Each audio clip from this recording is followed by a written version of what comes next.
Presidente, eu não tenho processo para esta sessão e já solicito a Vossa Excelência que eu vou precisar me ausentar porque eu tenho uma consulta médica marcada agora, para agora. Ok, conselheira. Obrigada. Conselheira Maria Cleide. Senhor presidente, senhores conselheiros, senhora conselheira, membro do Ministério Público que oficia nesta corte, eu tenho a relatar apenas um processo, é o processo TC de número 15006 de 2016. Trata o presente processo de recurso de reconsideração interposto pelo Ministério Público que oficia junto a este Tribunal de Contas em fase da decisão simples aprovada na sessão plenária realizada no dia 24 de agosto de 2017, referente ao processo TC de número 15006 de 2016, dispondo sobre representação apresentada pelo mencionado órgão ministerial. A decisão ora ocorrida versa sobre precatórios judiciais percebidos pelo município de Olivença, oriundos de decisão judicial transitada e julgada na esfera do Poder Judiciário, em desfavor da União, referente à diferença de repasses a menor do antigo Fundef, hoje Fundeb, no decorrer dos exercícios de 1998 a 2006. O recurso, ora analisado, encontra amparo na legislação pertinente, em especial o artigo 218 e seguintes do Regimento Interno deste Tribunal. Aprovado por intermédio da resolução de número 003 de 2001, que regulamenta sobre os procedimentos a serem adotados nos pedidos de reconsideração no âmbito desta Corte Estadual de Contas. De início, cabe destacar que a decisão recorrida foi apreciada e aprovada na sessão plenária do dia 24 de agosto de 2017, tendo como norteamento decisões anteriormente apreciadas e aprovadas pelo Pleno desta Casa, a exemplo dos processos citados, processos de número 14189 de 2015 e o TC de número 2405 de 2016, que seguiam na mesma esteira do entendimento ora reformulado. Destaque-se por oportuno posicionamento adotado pelo plenário do Tribunal de Contas da União em matéria similar ao que ora se discute, por intermédio do processo TCU de número 005-506-2017, que resultou no acórdão de número 1824-2017 do TCU, plenário, onde se manifestou de forma diversa daquele em que havia sido se posicionado o pleno desta Casa. Abre aspas, por força dos normativos legais e constitucionais, tais recursos devem permanecer vinculados ao uso na manutenção e desenvolvimento do ensino. Fecho aspas. Da fundamentação. Os procedimentos de recursos de reconsideração encontram-se dispostos na Lei Orgânica desta Casa, devidamente regulamentados por intermédio do artigo 213, inciso 1, combinado com os artigos 202, 218 e seguintes do Regimento Interno desta Casa. A competência do requerente para interpor este recurso encontra amparado no artigo 214, inciso 2, que assim estabelece o nosso regimento interno. A representação traz como cerne da discussão a vinculação dos recursos advindos via precatório judicial, percebidos por municípios referentes à diferença de repasses da União a menor do antigo Fundef e hoje Fundeb. Examinado sob a ótica da vinculação na aplicação desses recursos, este posicionamento já se encontra sedimentado por intermédio da disposição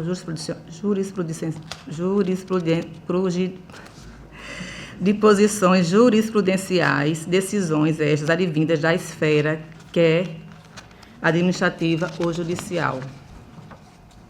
Desta forma, este Tribunal de Contas acompanha o entendimento apresentado pelos tribunais superiores, especificamente no que se refere à destinação exclusiva de tais recursos na área de educação, em destaque para a já mencionada decisão do Tribunal de Contas da União. Por outro lado, este Tribunal de Contas, analisado as sessões plenárias dos processos... Está repetindo isso aqui. Conselheiro, presidente, me surgiu uma dúvida aqui. Eu vou retirar de pauta esse processo e trago na próxima sessão, só porque me surgiu uma duvidazinha aqui. Ok. Muito obrigada. Ok, conselheiro.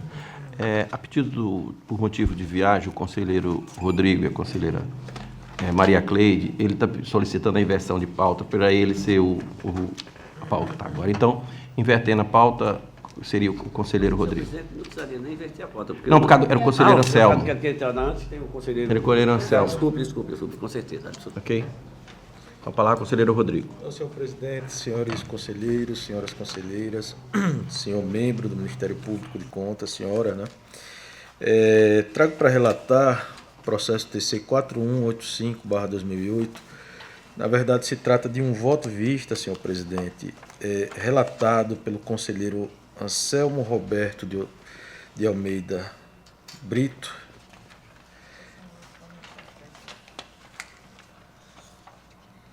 em um processo de auditoria realizada sobre atos de gestão da senhora Rossane de Melo Teixeira, na qualidade de presidente da Câmara Municipal de Champreta, exercício financeiro 2005.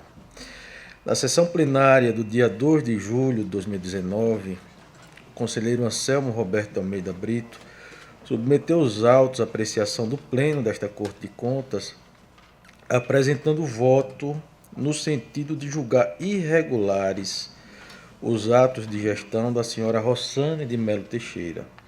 Na oportunidade, este conselheiro entendeu por bem pedir vista do processo a fim de emitir posicionamento e enriquecer o debate sobre a interpretação do artigo 29, inciso 6º da Constituição Federal de 1988, bem como consolidar o convencimento quanto ao mérito da matéria.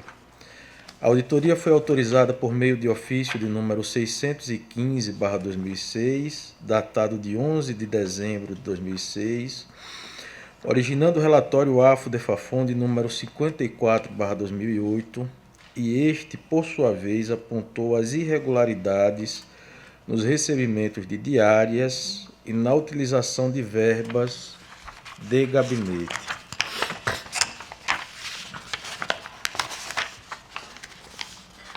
Na sequência, a Procuradoria Jurídica desta Corte recomendou diligenciar ao órgão de origem para que fossem encaminhados documentos e esclarecimentos acerca das irregularidades apontadas mediante documento presente nos autos de diligência de número 068/2009. Assim recomendado, o senhor Josivaldo Porongaba Florentino, então presidente da Câmara Municipal de Champreta, foi notificado conforme documento comprobatório nos autos, este datado de 29 de maio de 2009. Apesar de não ter sido efetivamente notificada, a senhora Rossane de Melo Teixeira, que era a gestora na época dos fatos objeto da auditoria, protocolou junto a esta Corte de Contas, em 12 de junho de 2009, requerimento de prorrogação de prazo consoante ofício sem número de 2009, do respectivo órgão para o atendimento da diligência mencionada. Destaque-se que o acolhimento do pedido de prazo se deu por meio de despacho datado de 18 de junho de 2009. Todavia, não consta nos autos qualquer documento que comprove a efetiva comunicação da requerente acerca da apreciação e do acolhimento da sua solicitação. A partir desse momento, não houve mais manifestação por parte da mesma. Por meio do despacho de folhas 07, a Procuradoria Jurídica apontou o descumprimento da diligência, sugerindo a adoção de medidas e aplicação de multa, sendo deliberado pelo plenário desta Corte em 23 de julho de 2009, através de decisão simples, pela aplicação de sanção ao senhor Josivaldo Porongaba Florentino, presidente daquela casa no período da diligência, assim como a concessão de prazo de 5 dias para apresentação de manifestação/defesa, bem como para o envio dos documentos solicitados. Observa-se que em 14 de agosto de 2009 foram juntados aos autos, por meio de despacho da Procuradoria Jurídica, a manifestação de defesa encaminhada pelo senhor Josivaldo Porangaba Florentino. Sem mais procedimentos, em 2 de julho de 2019, os autos foram submetidos ao julgamento do colegiado desta Corte de Contas na forma em que se encontravam. É relevante esclarecer que o ato de comunicação processual expedido por este egrégio tribunal teve como objetivo intimar o ente jurisdicionado, não restando devidamente evidenciado que se destinava também a promover a citação da senhora Rossane de Melo Teixeira para apresentar defesa quanto aos achados de auditoria na condição de ex-gestora da Câmara Municipal de Champreta, sob a pena de incidir as consequências da contumácia. O eminente conselheiro relator apresentou voto no sentido de julgar irregulares determinados atos de gestão praticados pela senhora Rossane de Melo Teixeira, em virtude das situações adiante elencadas. A. Concessão de diárias acima do valor fixado em normativo próprio, assim como a ausência das respectivas prestações de contas. B. Irregularidade na aplicação dos valores recebidos como verba de gabinete pelos vereadores. E concluiu seu voto propondo que o plenário deliberasse pela imputação de débito no valor de R$ 7.182, o encaminhamento do acórdão ao ex-presidente da Câmara Municipal, a instauração de autos apartados para apuração de eventual dano decorrente da utilização irregular das verbas de gabinete, o retorno dos autos ao gabinete do relator e ainda a publicização do acórdão. O voto do relator originário apontou eventuais indícios de irregularidades nos documentos apresentados acerca da utilização das respectivas verbas, razão pela qual determinou a instauração de autos apartados para apuração, sendo observados os seguintes pontos. A. Os prestadores de serviços referentes às despesas com locomoção possuem sobrenomes idênticos a alguns vereadores. B. A aquisição de combustível em quantidade que supera a capacidade de armazenamento dos tanques dos veículos de passeio. C. Aquisição de combustível realizada 12 vezes no dia 6 de setembro de 2005 e em horários seguidos, conforme cupons fiscais, e ainda a ausência de documentos que demonstrem a contratação dos veículos utilizados para locomoção, nem os abastecimentos com a compra de combustíveis. Ainda em seu voto, proferiu posicionamento a respeito do instrumento normativo utilizado para a fixação dos subsídios dos vereadores, no caso em tela a resolução número 48/2004, aprovada em 15 de dezembro de 2004, no sentido de considerá-lo inadequado e realizado em prazo inapropriado, apontando inclusive o desrespeito não só à Constituição Federal de 1988, quanto à lei orgânica daquele município, que supostamente previam a fixação dos subsídios por lei de iniciativa da Câmara e não por resolução, bem como o prazo de 30 dias antes das eleições municipais para sua fixação. Esse é o relatório, senhor presidente. Doutora Estela. Processo... É processo de vista? É processo de vista. Você quer falar? Não, o processo também se refere a um exercício anterior, a 2011. Ele não passou pelo Ministério Público para manifestação escrita, conforme deliberação do Pleno. Então, eu me abstenho de fazer qualquer consideração nesse momento. Pode continuar, conselheiro.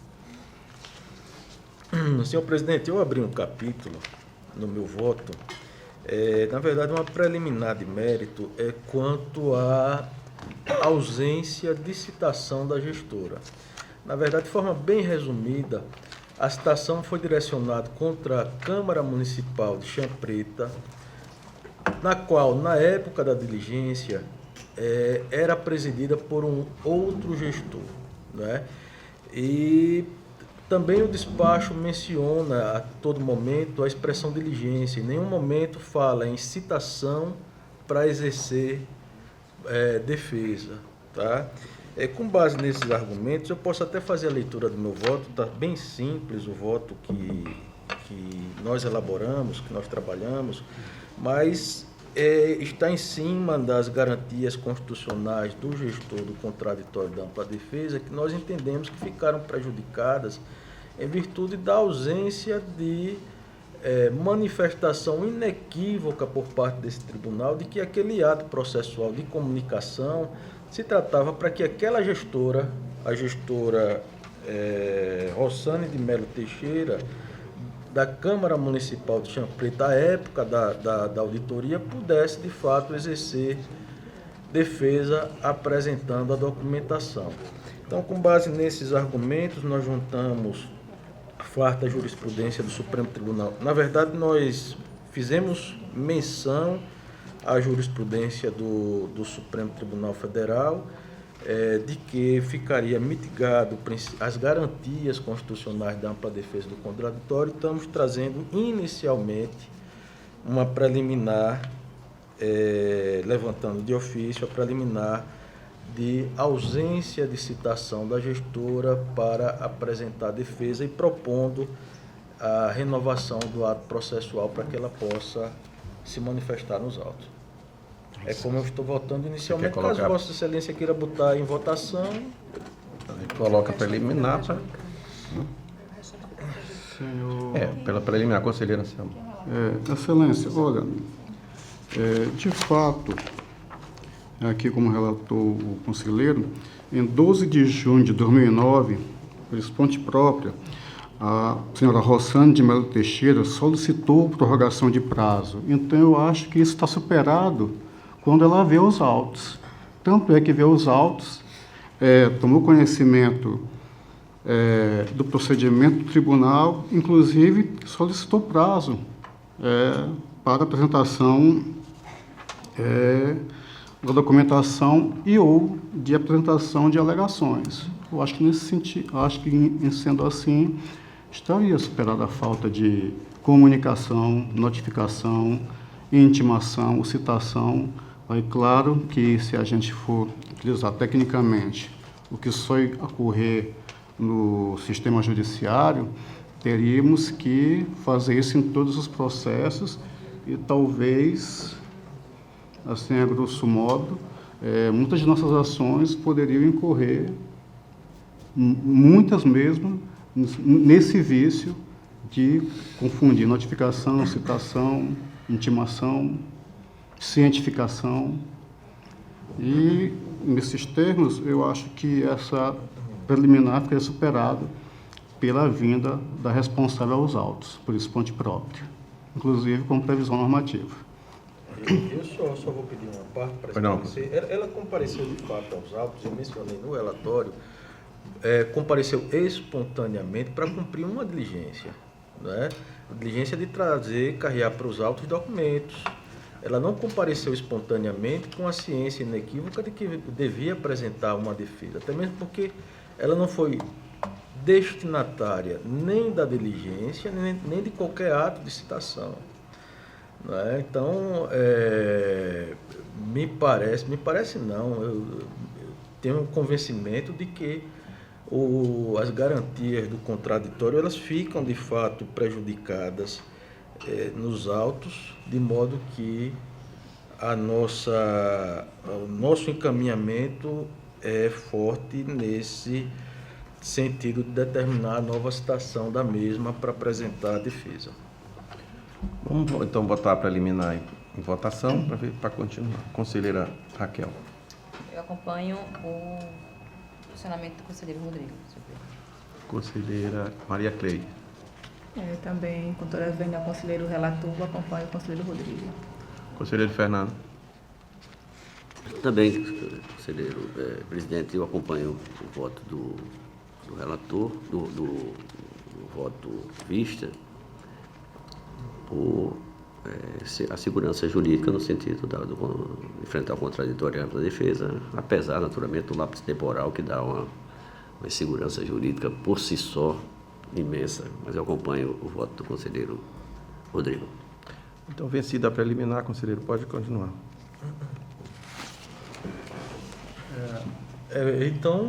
Mas aí... Ele vai dar o voto. Não, a preliminar venceu. Agora, em que termos? Para renovar o ato com relação à Renovar dona... exatamente. Vai dar o direito à defesa e o contraditório.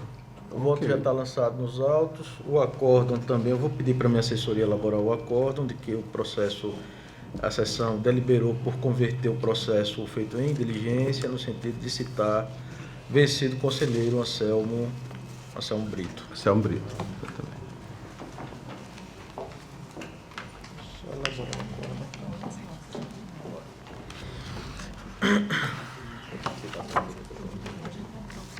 Está pronto o acórdão?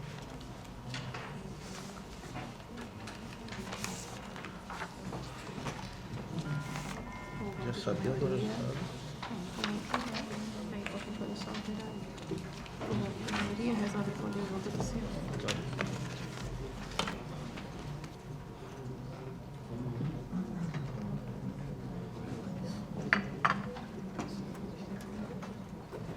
Troca a palavra. O processo retorna para o conselheiro Anselmo fazer diligência, não é isso? Exatamente. O voto está pronto, o acórdão está pronto também. Tá. Senhor presidente, trago para relatar também o processo TC 11034/2017 do Fundo Municipal de Saúde de Batalha, possuindo como interessada a senhora Camila Ávila Ramos Ferreira Melro. Na verdade, é um recurso de reconsideração interposto pela senhora Camila Ávila Ramos Ferreira Melro em face do acórdão de número 191/2018, publicado no Diário Oficial, acórdão deste tribunal, publicado no Diário Oficial no dia 5 de março de 2018, que determinou a aplicação de multa em virtude de descumprimento de obrigação contida na Instrução Normativa de número 02/2010, que regulamenta o envio de documentos relativos ao SICAP, Sistema Integrado de Controle e Auditoria Pública. De forma bem resumida, senhor presidente, a gestora alega que colacionou em suas razões recursais documentos que demonstram não ser ela a responsável pelo envio da primeira remessa do SICAP de 2017, juntando inclusive aos autos a cópia de sua exoneração ocorrida através de decreto de número 001 de 2 de janeiro de 2017. Portanto, a primeira remessa do SICAP venceria em 30 de março de 2017 e ela foi exonerada no dia 2 de janeiro de 2017. O Ministério Público de Contas, após ser instado, se manifestou pelo provimento do recurso de reconsideração, com o consequente afastamento da sanção pecuniária em relação à senhora Camila Ávila Ramos Ferreira Melro e o redirecionamento da presente atividade persecutória à senhora Quinele Mendes Soares de Medeiros, a qual deve ser citada para o exercício do seu direito de ampla defesa. De forma também bem resumida, presidente, eu estou trazendo voto no sentido de acolher o recurso de reconsideração, acompanhando a manifestação do Ministério Público de Contas, no sentido de reformar o acórdão de número 191/2018, afastando a multa que lhe for aplicada, notificar o gestor responsável para tomar conhecimento da decisão, publicar a presente deliberação, e eu acredito que a gente poderia já nesse voto também incluir a necessidade de abertura de processo em desfavor da gestora que seria legitimada. Vou pedir só para a minha assessoria incluir o redirecionamento. É como eu estou votando, senhor presidente. Doutora Estela. Eu apenas reitero o parecer 1293/2019 da 2ª Procuradoria, que opina pelo conhecimento do recurso e provimento, uma vez que a gestora comprovou nos autos que não era responsável pela unidade na data de vencimento da obrigação. Considerando que a obrigação ela se venceu em janeiro de 2017, não há qualquer questionamento em razão de eventual ocorrência de prescrição e estamos de acordo também com o acréscimo proposto pelo conselheiro Rodrigo, no sentido de já indicar a necessidade de abertura de um novo procedimento para que se inicie a apuração desse fato de omissão em face do gestor legitimado. Em discussão, processo relatado pelo conselheiro Rodrigo. Em votação, conselheiro Anselmo. Excelência, acompanho o relator, exceto pelo acréscimo. Mas pode valer, Exceto já pelo conserta. acréscimo, porque nós temos um procedimento de instaurar novo processo, em razão, às vezes, da dificuldade de se a gestora pedir uma informação a respeito, se dá a cópia daquele processo em que ela teve a multa contra ela arquivada. A proposta de encaminhamento é exatamente essa. Matar esse processo, arquivar esse processo Ah, e determinar a instauração de um novo Do outro, processo. da outra perfeito. gestora. Então, acompanho em toto, porque eu entendi que aproveitava esse processo e redirecionava a cientificação do responsável. Não. Conselheira Então, Maria acompanho em toto, relator. Ok. Conselheira Maria Cleide. Acompanho o relator. Conselheiro Fernando. Com relator. Conselheira Raquel. Aprovado. Senhor presidente, também de uma forma bem resumida, trago o recurso de reconsideração, processo TC 14.897/2017, que possui como recorrente a senhora Dênia Valquíria Bulhões Barros, ex-gestora do Instituto de Previdência e Assistência dos Servidores do município de Batalha. Aqui o caso é um pouco diferente, senhor presidente. Na verdade, o Tribunal de Contas aplicou multa através do acórdão de número 019/2018, publicado no Diário Oficial do Tribunal de Contas no dia 31 de janeiro/2018, determinando a aplicação de multa em virtude do descumprimento de obrigação contida na Instrução Normativa de número 02/2010, que regulamenta o SICAP, Sistema Integrado de Controle e Auditoria Pública. Em suas razões recursais, a recorrente alega ter encontrado falhas ou dificuldade para encaminhar as informações contábeis em razão de falha no sistema de internet do município jurisdicionado, município de Batalha, no dia 30/7/2017, informando também que só retornou o sistema à normalidade no dia 31 de julho de 2017, ficando aproximadamente 28 horas sem acesso à rede mundial de computadores. Ao final, requeriu a isenção da aplicação de multa já mencionada. Encaminhados os autos ao Ministério Público de Contas, este se manifestou por meio do parecer de número 278/2019 da 2ª Procuradoria de Contas pelo não provimento do recurso de reconsideração apresentado, mantendo incólume o acórdão vergastado. Esse é o relatório, senhor presidente. Estela. Eu reitero o parecer 278/2019 da 2ª Procuradoria de Contas, no sentido de conhecimento do recurso e não provimento, uma vez que não foi comprovado um fato impeditivo a justificar o não envio da documentação devida no prazo regulamentar. Conselheiro Rodrigo. Presidente, eu estou pedindo vênia para discordar do Ministério Público de Contas e invocar já precedentes desta Corte, no qual considera que o prazo de um dia de vencimento ele não prejudica o exercício do controle externo.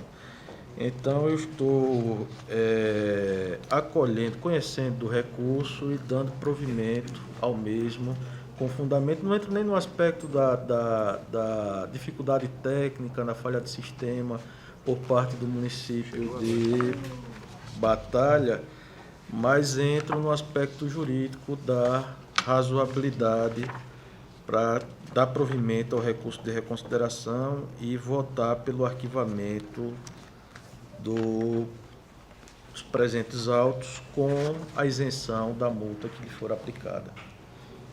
É Ok. como eu estou votando, senhor presidente. Em discussão, processo relatado pelo conselheiro Rodrigo. Em votação, conselheira Maria Cleide.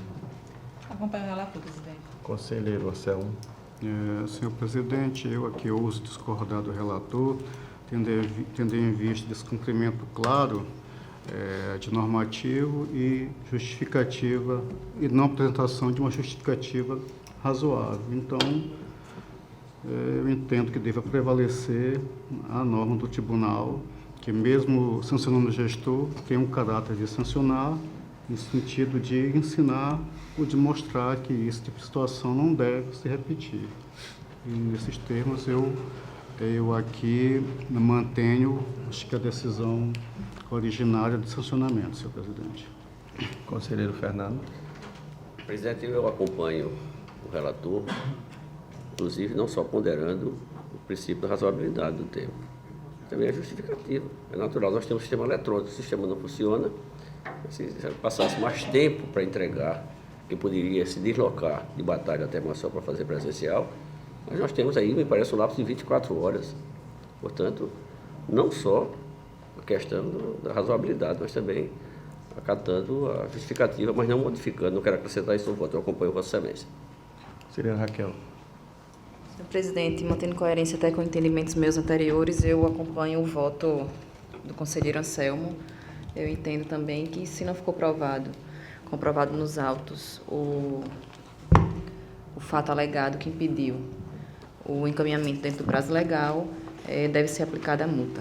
Até porque essa questão de não causar prejuízo também não causa 2, também não causa 3 dias. Eu acho que a gente tem que seguir com rigor com relação ao prazo e não entrar nesses méritos de causar prejuízo ou não. E se não consta nos autos a demonstração do fato que ele alegou, eu volto para a aplicação da multa.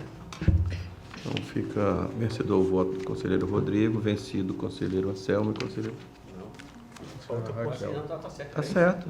Vencido, Vencido o conselheiro, quem venceu o voto foi o conselheiro Rodrigo, e vencido o conselheiro Anselmo e a conselheira Raquel. Fazer uma observação.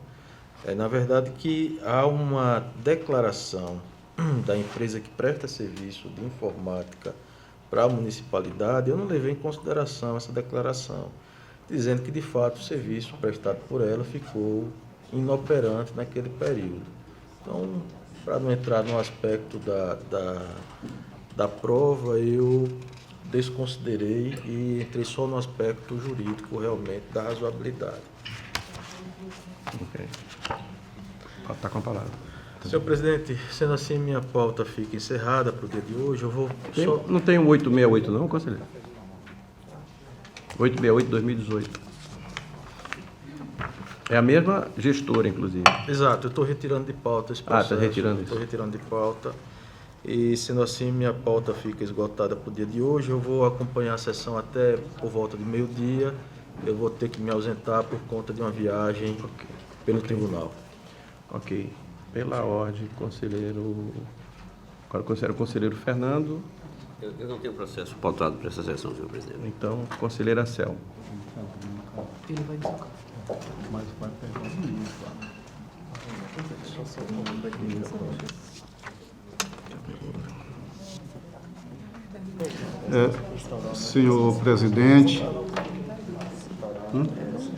Senhor presidente, senhoras conselheiras, membro do Ministério Público que atua junto à Corte de Contas, senhores conselheiros, desculpe. Excelência, tenho para relatar o processo 5231 de 2006, é um parecer prévio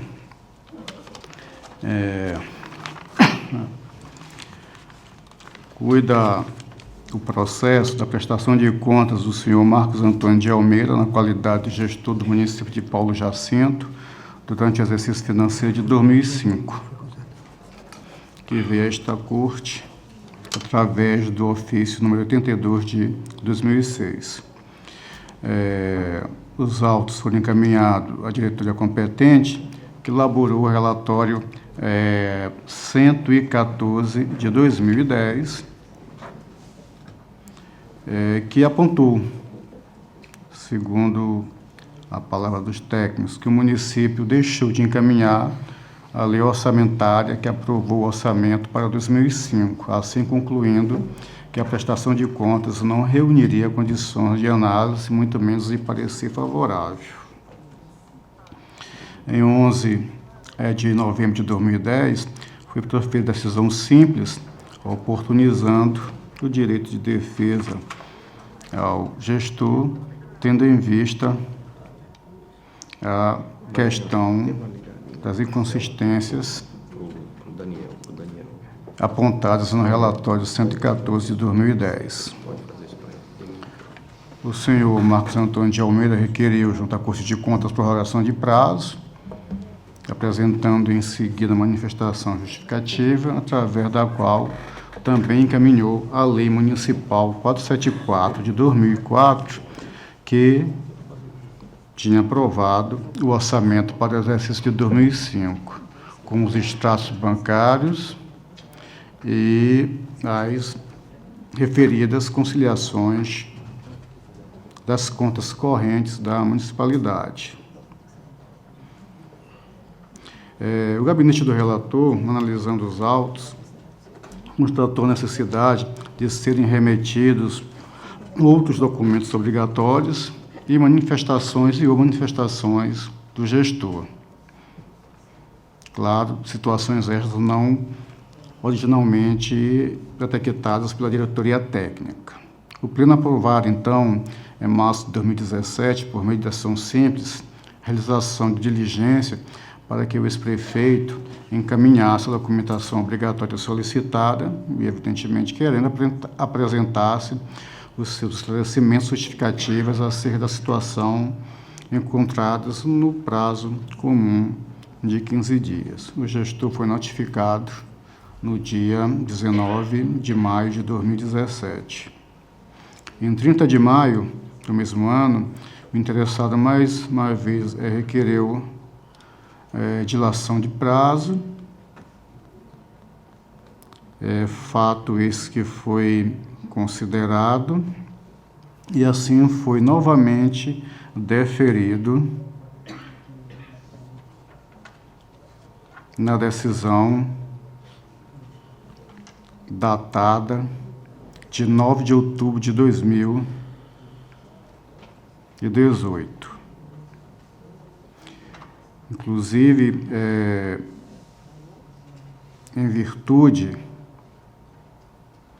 de ter um equívoco desta casa, de ter, primeiramente, negado em função da sua intempestividade, mas que, aqui, chamando a atenção pelo próprio gestor, verificamos que ele tinha razão e assim foi concedido novamente o prazo para que o gestor pudesse se manifestar e ou apresentasse, encaminhasse a documentação solicitada. A documentação esta, evidentemente, boa parte, que já deveria ter sido apresentada quando de suas prestações de contas, que sendo de 2005 até final de abril do ano de 2006. Em 2 de novembro de 2018, o gestor apresentou as suas justificativas. Primeiramente, Excelência, ele levanta uma preliminar no sentido de que as suas contas deveriam ser consideradas iliquidáveis.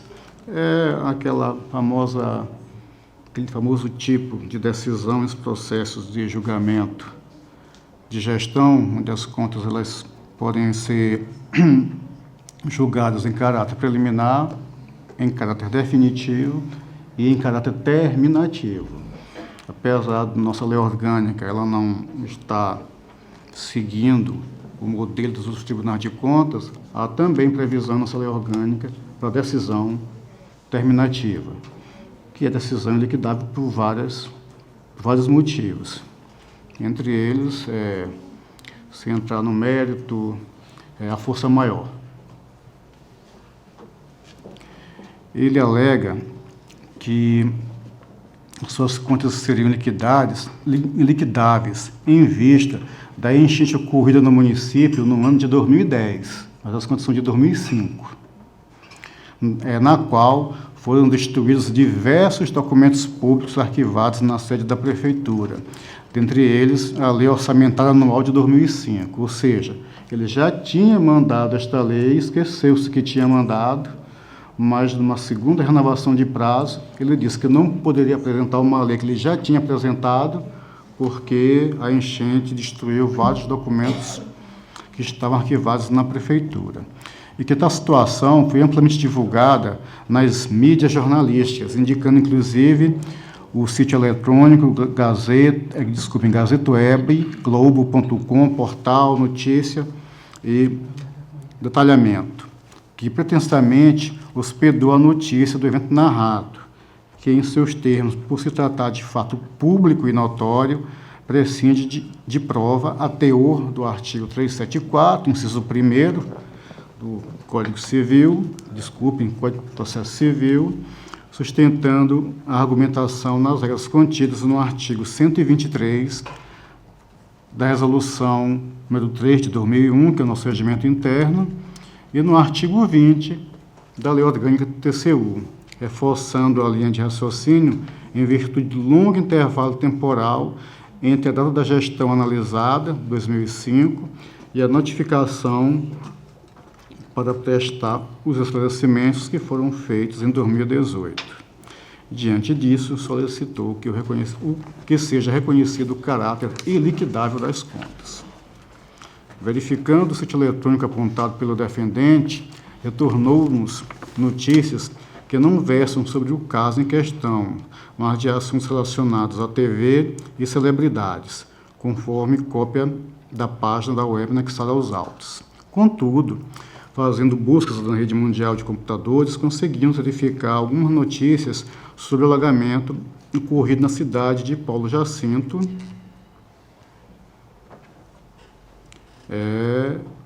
e municípios circunvizinhos,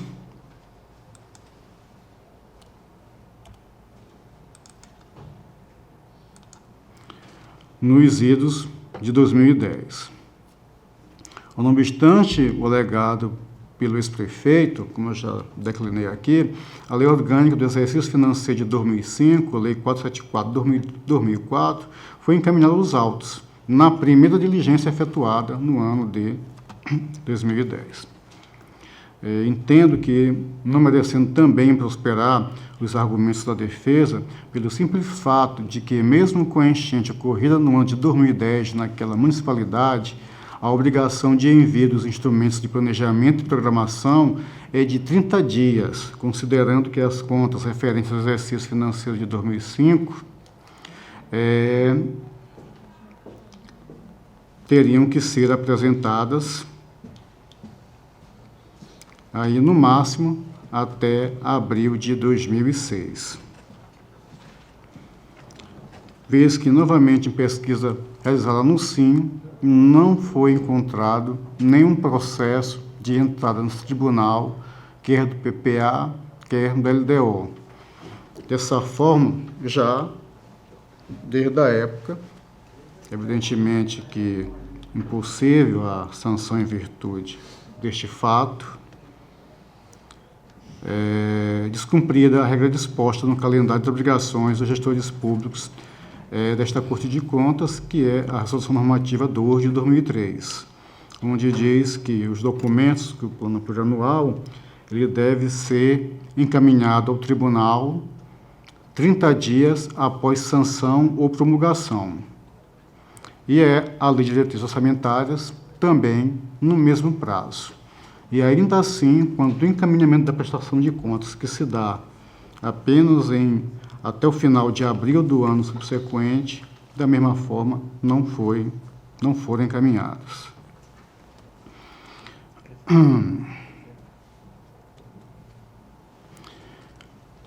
Não há previsão na Lei Orgânica do Tribunal de Contas de Alagoas sobre o julgamento das contas como iliquidáveis, pelo menos expressamente, mas apenas a menção de decisão terminativa no artigo 32. O regimento interno da Corte Alagoana, por sua vez, traz a previsão no artigo 123, no qual versas: as contas serão consideradas iliquidáveis quando, por motivo de força maior ou caso fortuito, torna-se materialmente impossível o julgamento de mérito, determinando o arquivamento do processo, o que no caso concreto não ocorreu, pois a situação de força maior à enchente aconteceu pelo menos 5 anos após a obrigação de encaminhamento dos documentos. Ou seja, a ausência dos documentos nos autos foi situação evidentemente causada pela omissão própria do gestor. Assim, Excelência, como é uma questão preliminar, é uma questão que merece a análise e deliberação de Vossas Excelências, entendendo que eu prossiga ou não no voto. Ele alega ser preliminar e eu não estou acatando preliminar pelos motivos aqui em que eu me pautei. Doutora Estela. O processo ele é referente ao exercício 2005, então ele não tramitou pelo Ministério Público de Contas para manifestação escrita. Todavia, com base no que foi relatado pelo conselheiro relator, foi relatado que o relatório da EFAFON 114/2010 indica a impossibilidade de análise pela ausência da LOA. E após uma diligência realizada em 2010, foi trazida aos atos a LOA, os extratos bancários e a conciliação das contas correntes. Então, acho que esses fatos, por si só, afastam essa alegação do gestor. Eu me manifesto aqui no sentido da ausência de plausibilidade da alegação do gestor, porque os documentos já constam dos autos, dando condições de que o tribunal faça a análise dessas contas. Em discussão, o processo relatado pelo conselheiro Anselmo. Em votação, conselheira Maria Cleide. Eu vou acompanhar o relator na questão preliminar, a forma que foi colocada pelo conselheiro Anselmo.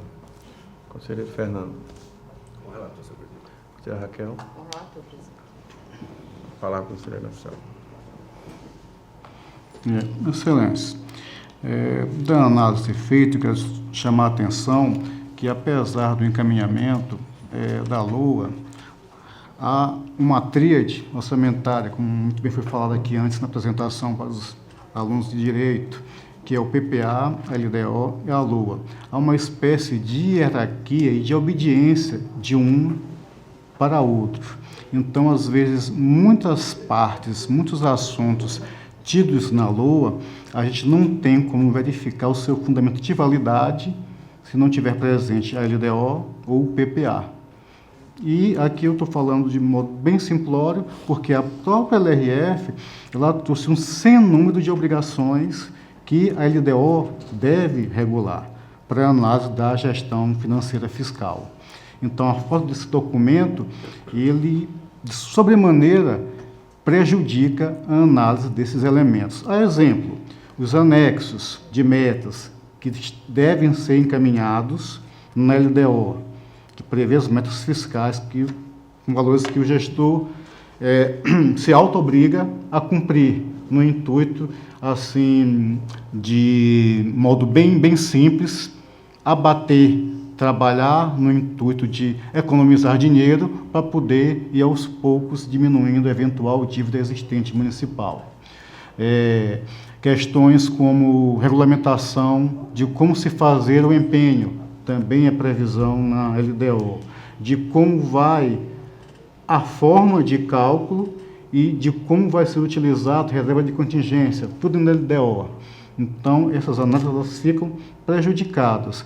Como vocês conhecem já no posicionamento, eu entendo que, havendo a falta dessa tríade, ou até mesmo de uma dessas peças, na verdade, a gente deixa de estar diante de uma prestação de contas para estar, na verdade, diante de uma omissão no dever de prestar contas. Mas, ainda assim, a gente faz a análise daquilo que nós podemos fazer com base na LOA por dever de ofício. Mas, em regra, o que resulta disso não deixa de ser uma situação, vamos dizer assim, não querida por qualquer gestor. Feitos os esclarecimentos, eu vou dar continuidade à análise. Aquela análise eu divido em vários tópicos, e o primeiro deles é a análise dos instrumentos de planejamento e programação, quais sejam o PPA, a LDO e a LOA. A LOA foi remetida, mas os seus fundamentos de validade, a LDO e o PPA, não foram encaminhados ao tribunal. Isso já nos deixa intranquilos em verificar a veracidade daquelas informações constantes da Lua. Principalmente quando há a possibilidade de nós analisarmos as políticas públicas, as metas, as diretrizes, as prioridades, sabendo-se que o orçamento, o plano plurianual, quando é quadrienal, na verdade, ele é meio que fatiado em cada ano do gestor para executar aquelas metas e prioridades previstas na LDO e, assim, cumprir, na verdade, as suas promessas de campanha, que o PPA nada mais é isso, é o cumprimento de suas promessas de campanha, que vão ser aí elencadas e formalizadas num documento chamado PPA. O que ele pretende fazer durante esse período todo para que as condições de vida, no caso dos munícipes, elas tenham a evolução que entende daquilo que foi dito quanto da disputa eleitoral. A ausência desses instrumentos, PPA, LDO, incisos 1º e 2º do artigo 165 da Carta Magna, impede a análise do cumprimento das diretrizes, metas e objetivos da administração municipal, bem como da verificação da LOA com relação às orientações previstas na LDO, porque a própria LDO, ela orienta, ela diz como é que deve ser elaborada a LOA para o exercício seguinte, conforme dispõe o artigo 165, parágrafo 2º da Constituição de 88. E também a Lei Complementar 101 de 2000, a exemplo das regras contidas nos parágrafos 1º ao 3º do artigo 4º. Bistart já disse que não seria exagero falarmos que estamos, na verdade, diante de uma omissão do dever de prestar contas. Pois não estão presentes todos os documentos básicos e essenciais para que se possam fazer as verificações necessárias das contas de governo, quanto à aferição, como já disse anteriormente, das metas e cumprimento das atividades e programas de governo. Tanto é assim que a análise quanto à programação financeira e cronograma de desembolso, que é simples depois de aprovado a lei orçamentária, baseado na publicação dos orçamentos, e em especial nos termos da LDO, não enviado ao tribunal, fica prejudicado. Eu trago aqui expressamente que essa programação financeira, de acordo com o artigo 8º da Lei de Responsabilidade Fiscal, diz que até 30 dias após a publicação dos orçamentos, nos termos em que dispuser a Lei de Diretrizes Orçamentárias e observados o disposto na Lei C, do inciso 1º do artigo 4º, o Poder Executivo estabelecerá a programação financeira e o cronograma de execução mensal de desembolso. Até isso fica prejudicado para verificarmos a veracidade do que está ali elaborado, está em consonância com o que foi orientado pela LDO. A programação financeira, após o advento da LRF, tem uma orientação bem mais abrangente, enfatizando o planejamento e a gestão fiscal responsável, reforçando a necessidade de que os comandos contidos nas peças orçamentárias, aquela tríade PPA, LDO e LOA, sejam, além de compatíveis entre si, no mínimo, fundamentos de validade uma da outra, dentro de uma sequência lógica, impondo também regras à execução do orçamento. O PPA, com a previsão dos programas de governo, e a LDO, dentre outras, com a finalidade de prevenir eventual desequilíbrio financeiro e orientar a própria elaboração do orçamento. E a LOA, elaboradas nos estritos comandos daqueles, PPA e LDO, transformando em realidade físico-financeira as políticas públicas planejadas. De modo que a importância constitucional e legal da LDO é tanta que, na forma do parágrafo 2º do artigo 57 da Constituição Republicana de 88, não se poderá interromper a sessão legislativa sem a sua aprovação.